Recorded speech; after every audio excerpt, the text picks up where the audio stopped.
Hello and welcome to this episode of Conversations for Change by Kangaroo Minds. I'm Vedika, and our conversation today centers around the changing landscape of mental health within cricket. To have this conversation with us, we have with us none other than Brett Lee. Brett Lee is a former Australian cricketer and one of the fastest bowlers to have ever played the game. Besides being a legend on the field, Brett has also been a philanthropist, investor, entrepreneur, as well as a broadcaster around the world. Brett has been associated with several ventures, such as his music foundation, the Sydney Beer Company, Breathing Better Devices, and Air Physio, to name a few. Before we dive in to hear more from Brett, we would like to put out a trigger warning for our audiences. If at any point during this conversation, should you find yourself feeling triggered or distressed, we urge you to take a step back and look after yourself. Should you need any additional support resources, you can also find them on our website. And now, without taking much time, let's hear more from Brett. Brett, welcome to the episode. It's so lovely to have you here. Nice to see you, Vedika. How's things? Things are good. And, we're launching this new series of conversations. And I know you've been an advocate for, not just looking after yourself on the field, but also off the field. And you've had that experience of being associated with cricket for so many years and in several capacities. So I think we're all going to benefit from learning from you. And I really hope that, this conversation encourages more conversations around mental health. Yeah, I agree entirely. I think the more we can talk about these things and issues and life in general, the better, because everyone goes through different parts of their life where they're not feeling 100%, and it's okay to talk about it. No, I think that's a really empowering message, Brett, that, just to normalize conversations around mental health, whether it's been within sport, within cricket, or just, amongst communities. But you've been part of the game for many years. And over the years, we've seen an increase, especially in cricketers coming out and talking about their mental health. So, I think back in the day, I think Sean Tate would have been one of the first stories that we had heard of someone taking a step back from their game to just prioritize themselves. But Yep. of late, we've had the case of, Meg Lanning. We've heard Fred Flintoff come and talk about it. We've had Glenn Maxwell as well. So, what do you think has sort of contributed to that shift in the mindset? Well, look, firstly, I think it's great that we are in a situation now where we can feel comfortable to be able to talk about it. I think back to the days of growing up and playing cricket, that you would not even dare about talking about mental health. It was like frowned upon. If you said I'm not feeling 100%, they go, well, take a Panadol, take some paracetamol, and you're like, well, nah, not feeling sick or injured. My mind doesn't feel 100%, and then you're sort of ostracized, and you're sort of like an outcast. So a lot of people, to not feel uncomfortable and the outcast, they would keep that inside their own, mind and their own body. But over the years, and thank God that things have changed, we've got to a stage now where it is okay to say, I'm not feeling 100%. I'm not feeling right for whatever reason it is. And there are a number of reasons for not feeling right for mental health. It could be stress. It could be a family balance. There are a number of different reasons. And I'm definitely not an expert in this field, but I know, playing sport around a lot of people that have had mental health issues, that I'm glad we are able now to address it. And the last number of years where you've seen not only cricketers, but other sports people, people in everyday life, politicians, people in the government, it doesn't sort of just go down to what, it's not just sports people that get mental health issues. It doesn't target one area. It's anyone could be affected by it. And the more we talk about it, the more we openly discuss it and feel comfortable, then the better off, and the more chance, I guess, of someone coming forward and saying that they have an issue. Right. No, I think, that's, you put it really beautifully, that mental health sort of doesn't discriminate. It's not limited to a particular profession, a particular gender, a particular, ethnicity. It can affect anyone. Yep. And I mean, we all know the statistics, right? That 1 in 5 adults around the world at some point in their life is going to go through mental illness. But sometimes, what we forget is that we all have mental health. And as a reason, we do need to look after ourselves a little more. Absolutely. Yeah, I agree entirely. We want to get those stats down, making sure that it's not 1 in 5, it might be 1 in 10, and then we can can work through it. So it's an open forum, open discussion, and feeling comfortable and confident to be able to share that with somebody. Right. So, Greg, you spoke about having had teammates and you've known people who've had mental health issues or struggled with their mental health at some point. But if we look at it from a game perspective, just taking that idea a little forward, what is the role that, coaches or teammates or like the administrators can sort of play around supporting someone with their mental health? Look, I think the hardest thing is a lot of people aren't qualified to give their medical opinion. And I can sit here not as a qualified person to say this, that, if someone's not right, then I can be, a shoulder to lean on. I can listen to what they're saying. But now we know the triggers, and now we know that there are people that are experts in the field. So then I can guide them to the right treatment and the right people. Whereas before, I think that a lot of coaches had to take on a huge load, with trying to deal with people and with no resources, with no experience, back when no one knew a lot about it. The coaches had a really difficult role where they had to almost become a psychologist or a psychiatrist or, some form of doctor without any training. So now we know that there are people in the right areas that have it. But I think it's a huge responsibility now as a coach of any team, not just cricket, but any team around the world, that they have to understand the triggers.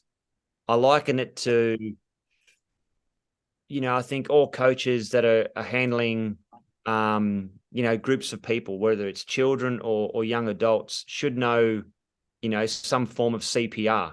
That's very important to save someone's life. Equally, they should know the triggers that if someone's struggling with right people. No, I think that's really interesting, because there is support out there, but also if you're aware of, the basic signs, you can at least provide some relief to the individual. But, just taking it from there, like, you've been part of the sport landscape for a very, very long time. And, how do you think that change has happened in the landscape of sport? And, are there any new, factors which sort of play into people's mental health? I think the young sports person coming through now, and I'll use what I know, which is cricket. So coming through as a young athlete now into an IPL side or a New South Wales cricket team or even a squad, the players are a lot more upskilled now in learning about feeling comfortable and actually speaking up if they haven't spoken up before, or if they have got a problem, that there are people that can deal with it. So the first thing that will happen in a new environment is that, training is very important. Health and nutrition is very, very important, but also too, mental health and well-being is equally as important.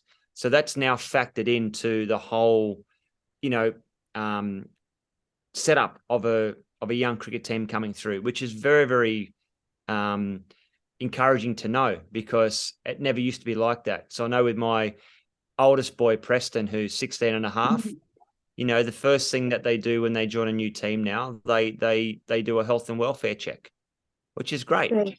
So if you do tick the box and feel comfortable to be able to tick the box that you're not mentally strong or mentally tough in that area, and it's the wording too. Mentally tough has got a different wording these days. It's just not feeling 100%.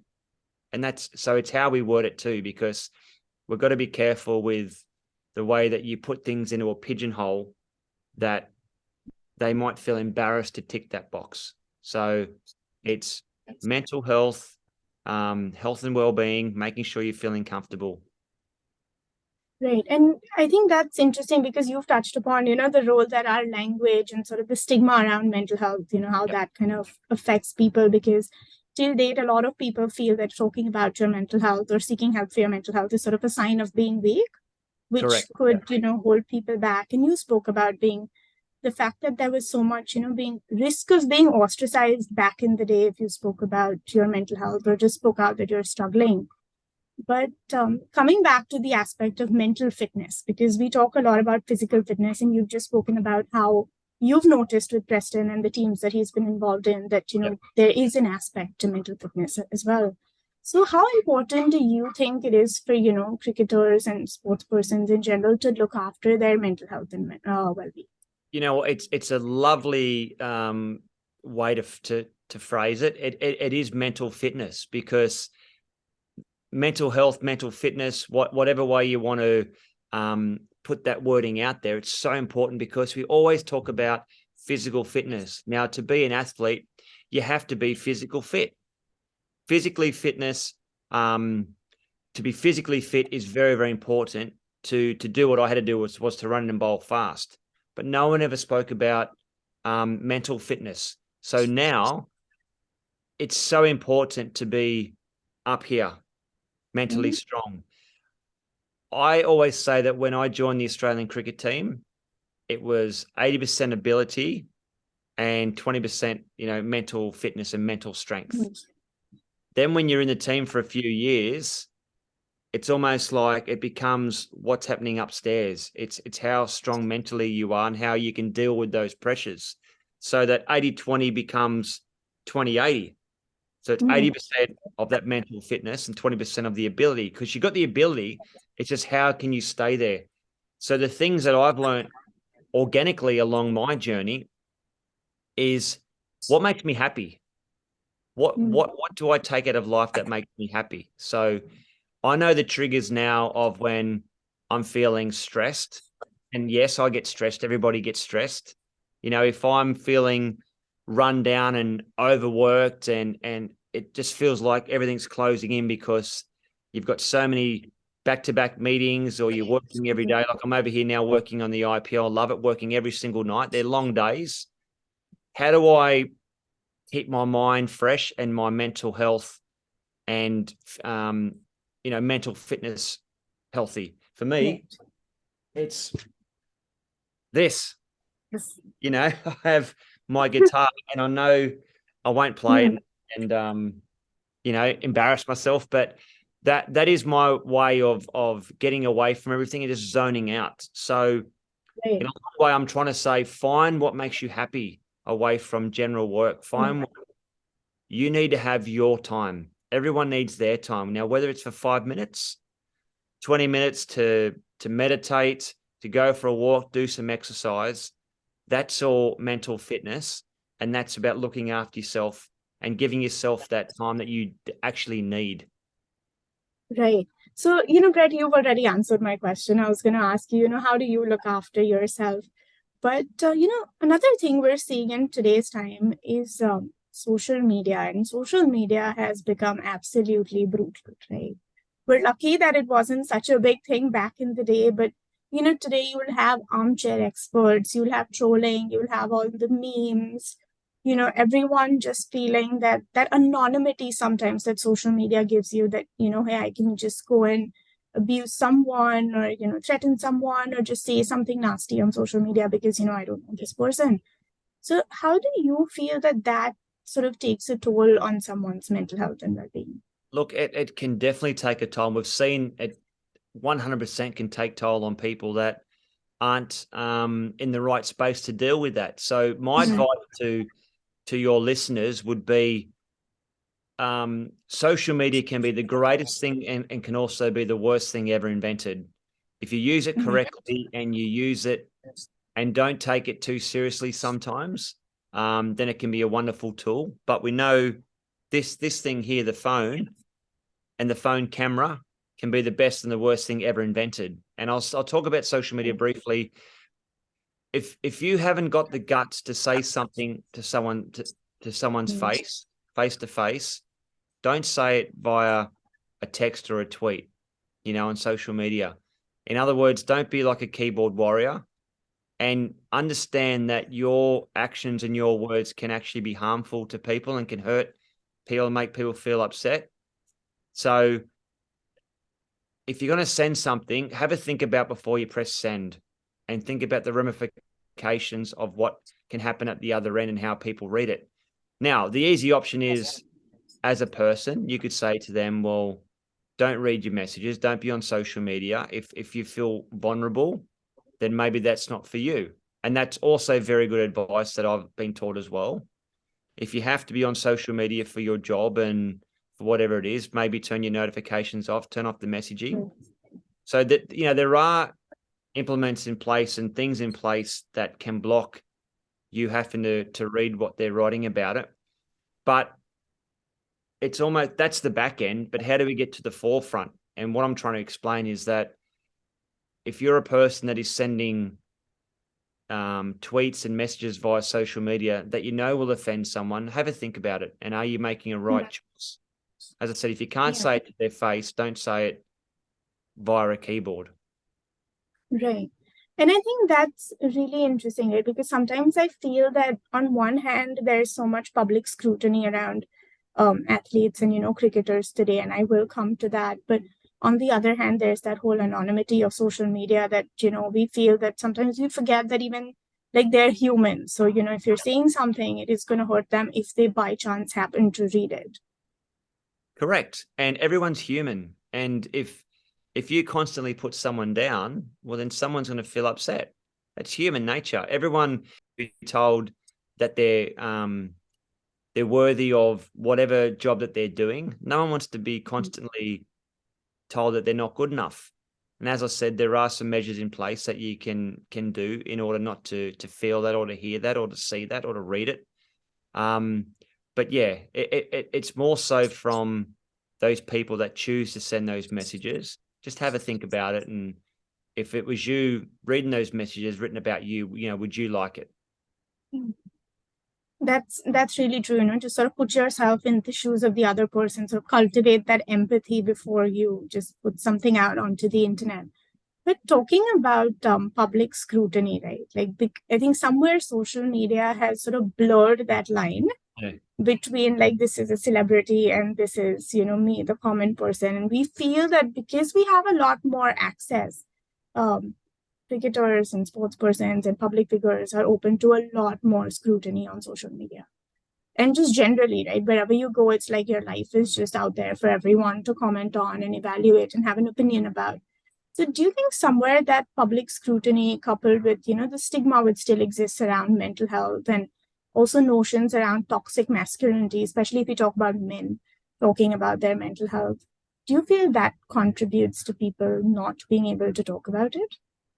I think so. And I also think that, you're spot on with social media. And if you're a person that's a cricket fan, you sort of feel like you are part of the life of your person that you look up to. Now, whoever that might be, whichever team you might follow or whichever person that you look up to, guy or girl, because you've seen what they've done in the morning, you've seen where they've had their lunch, you've seen what they're up to that afternoon, you've seen their family, you almost feel like you're part of the journey.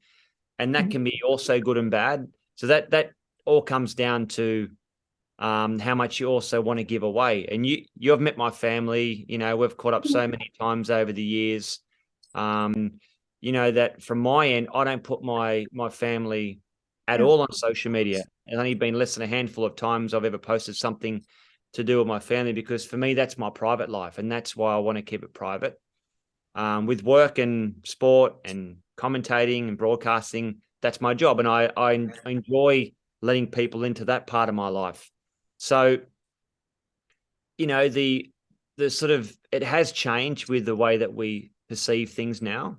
And I'll also say that if you're going to let the world in to what, you're doing on a day-to-day basis, then you have to understand that people will comment and they will have their judgment on what you're doing. And if you don't want to hear or see that or read that, well, then maybe try something different. Don't let them into your world. So, you can't always expect good comments either, because people are human. They will make their own mind up as to how they think. But once again, it comes down to, can you read that and feel comfortable, mentally strong about that? Or is it going to wreck your day if you read something? So it's up to the individual whether they choose to read it and how they deal with it. Right. And, it's been such a pleasure having known you for all these years. I think we go back 17 years now. Long But I time, think, almost 2 decades. Exactly. So, as you said, everything doesn't have to make its way to social media, and just sort of knowing that you have people around you can be vulnerable with or you can talk to. Everything doesn't have to be a tweet, and you don't have to put out everything that you feel instantly. But I Yeah. think sometimes that's the addictive nature of social media, right? That it makes you very compelled to keep putting out content. Yeah. And That's it's why. just about, are you able to take the backlash of the content? Exactly, and especially for the young boys and girls that are listening in now, it can be very impressionable. What we're seeing. So I can promise you, and if they listen to me very carefully, what they're seeing on social media isn't always the truth.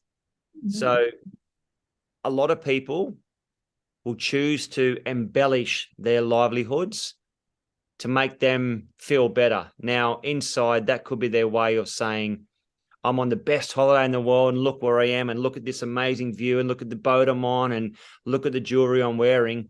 Now, a lot of stuff can be staged, but people without the experience of knowing what it's like to do those things will believe that's the truth and think, well, my life's nowhere near where it should be. And I'm completely, if I'm here and they're there, and that's the way that some people view it.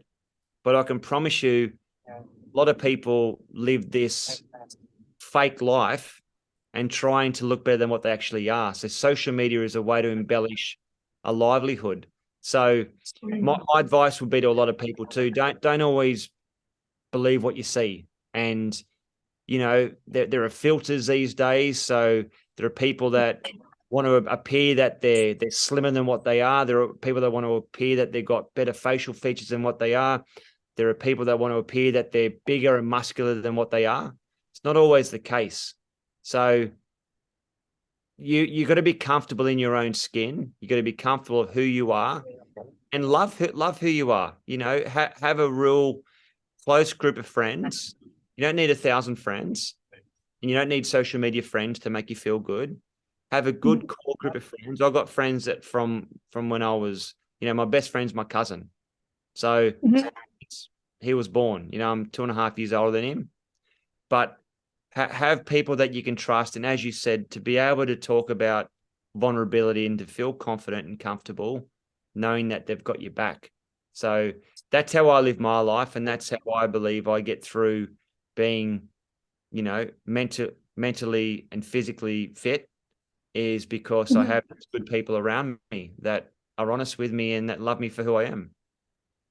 Right. No, I mean, I think, that's really good advice. I think, for anyone who's watching this who may not be a professional sports person or may just be watching this as a fan of you, who wants to hear from you on mental health. But, we're talking about the reality checks, which is not just social media, but also when we play sport, you're going to have high moments and low moments, right? And it's in cricket, it could literally sometimes be an over that changes the entire game. Sometimes now with the IPL, sometimes we feel it's a matter of one delivery that's going to change the entire course of that game. So as professional sports persons, like how do you deal with that, winning and losing? Because it can be hard to take Oh, losses. look, it's a great question, Vedika, because I have an article at home. I have a framed thing on my wall at home, not on my wall, but it's in down in a storage area. So it was a game against India at the SCG, a one-day match for Australia versus India. This would be around about 2006. And I was going out to play, and the back page of the newspaper, it said, Lee is finished. It's time to move on. He's too old, blah, blah, blah, negative, negative, negative, right? And I read the back of the paper and it was like my whole world was crashing down. So when you read something about yourself, people will read it and go, oh, that's not a great article, and move on. But if it's about you, it's like you think the whole world's read it. You think everyone's read that paper. Everyone's against you. The whole world's against you. And I just thought to myself, right, what will be will be. If this is my last game, I'm going to go out there and play with a smile on my face and have some fun. I'll back myself. I'll back my ability.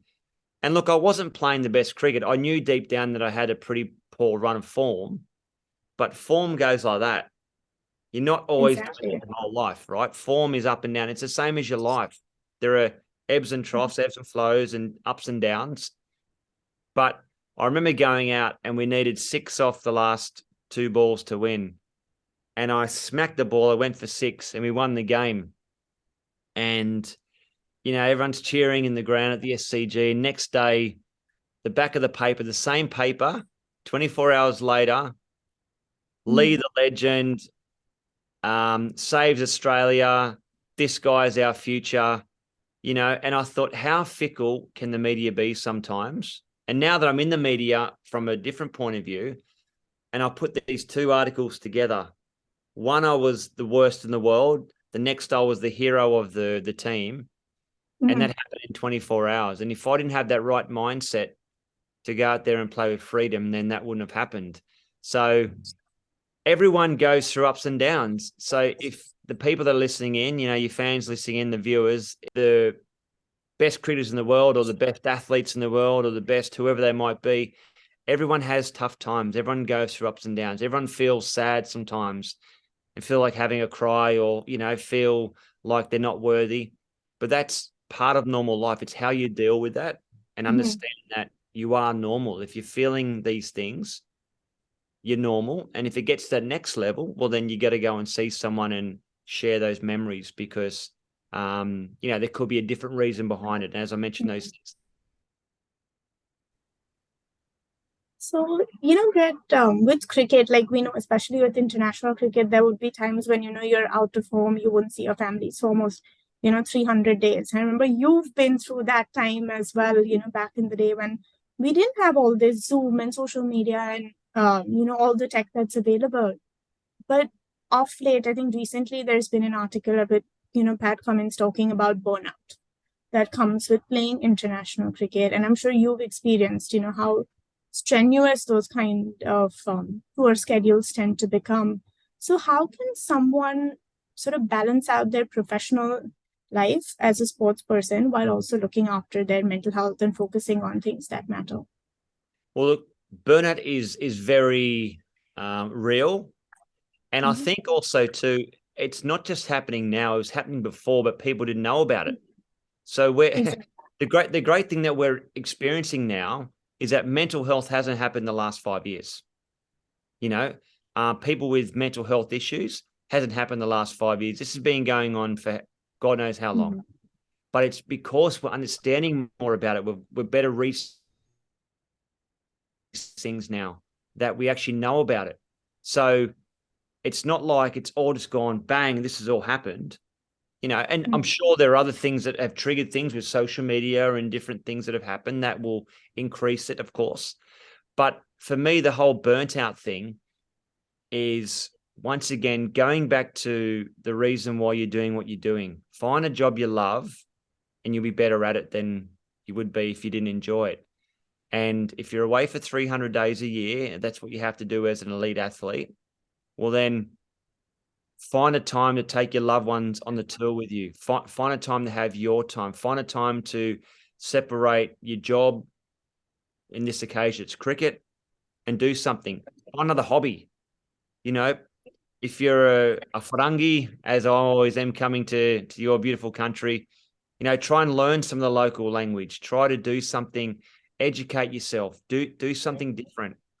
And that is a way to stop being burnt out. If you're just one direction the whole time, it's impossible, in my opinion, to be focused 365 days a year on the one thing. It's impossible. You actually will get burnt out.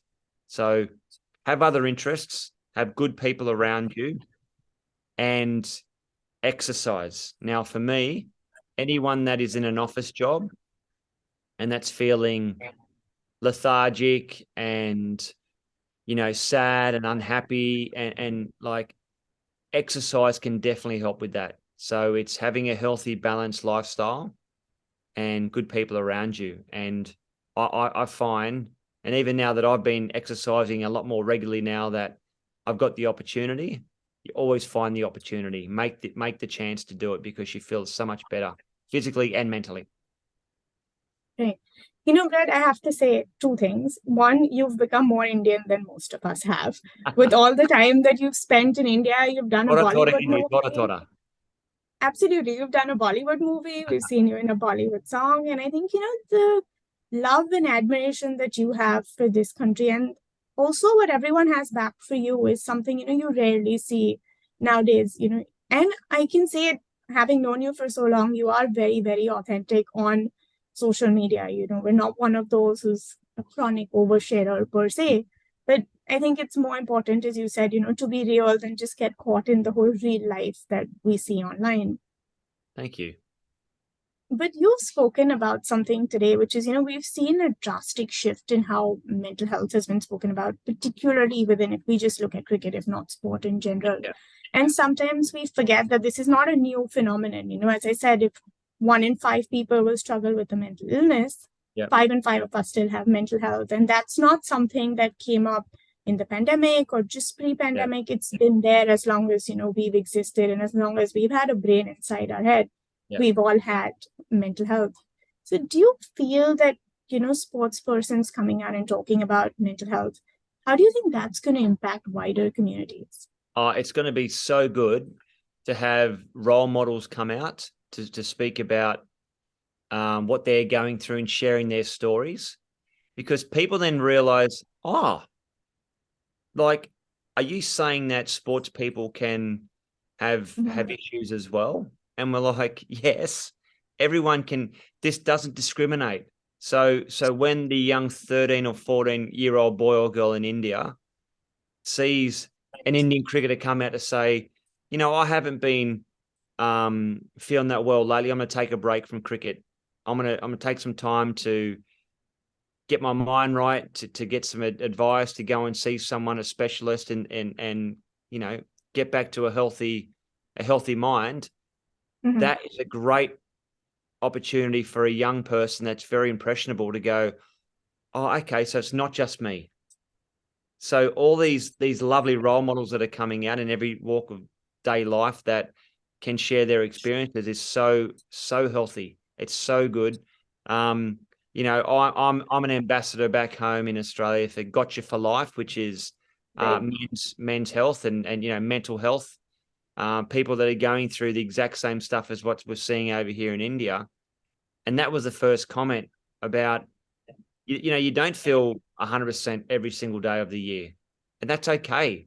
But when you tell people and you express whatever you've achieved in life, a lot of people have achieved wonderful things in life. And I just say one thing, that if you play cricket for your country, you've achieved greatness, right, in your chosen field.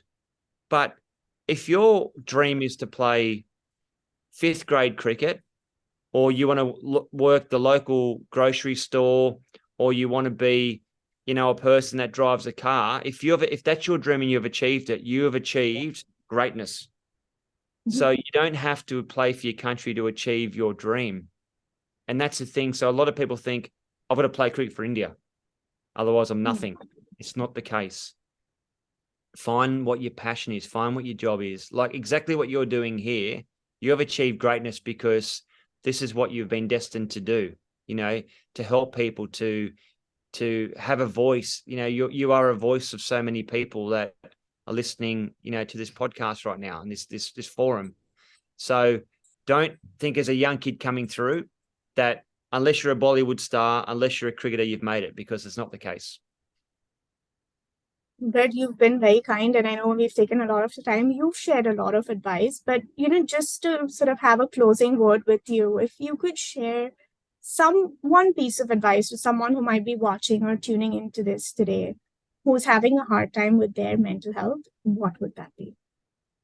My advice would be, everything will be okay.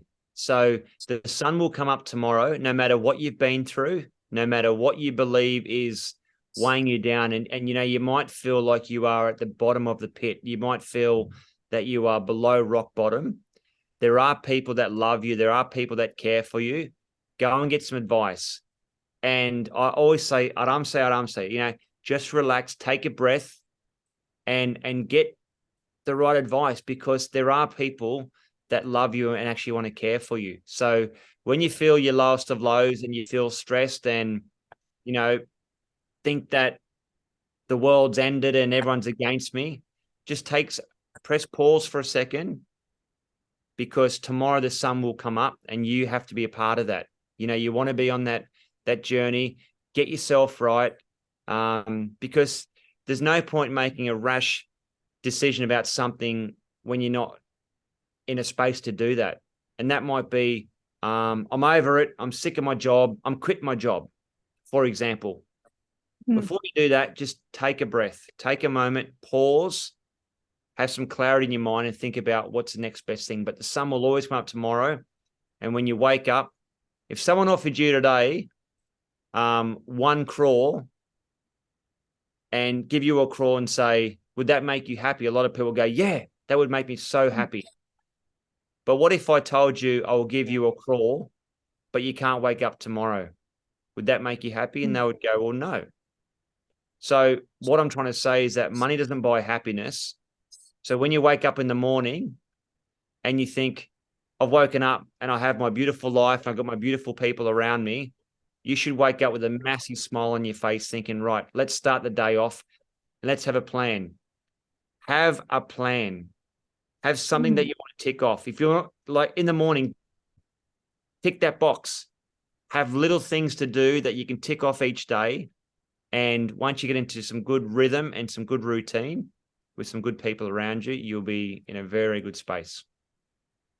Thank you so much, Brett, for your time, for all your friendship, and of course, for all the advice that you've shared with young people and sort of giving them, getting for them to see you in this avatar talking about mental health. I think it's something which I hope inspires more conversations. I hope it inspires more people to speak out and sort of realize that, as you said, we all can struggle and it's okay. Like there is hope out there.